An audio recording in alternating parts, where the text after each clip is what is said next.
In this video, you'll learn how to use a Capital One virtual card on your iPhone. This is a handy feature for those looking to make online purchases securely. Let's dive right in and explore how you can set this up. First, to get started with using your Capital One virtual card on your iPhone, you need to generate the virtual card number. You can do this using the Capital One mobile app or the Eno browser extension. Both these tools are designed to help you manage your virtual cards effortlessly. Eno in particular is Capital One's virtual assistant, which offers an easy way to create virtual card numbers directly from your browser.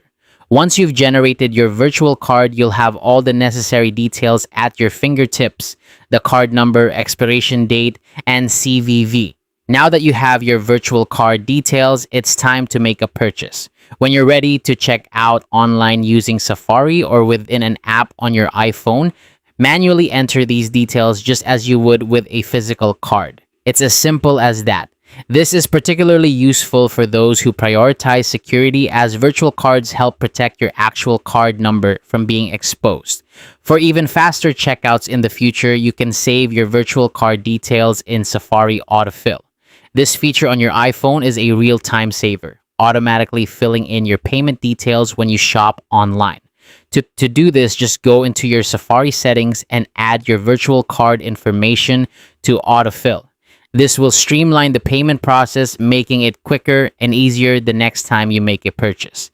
One important thing to keep in mind is that Capital One virtual cards are generally meant for online or in-app purchases.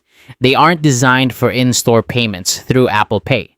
So while they're excellent for enhancing online security, you'll still need your physical card for traditional in-store transactions.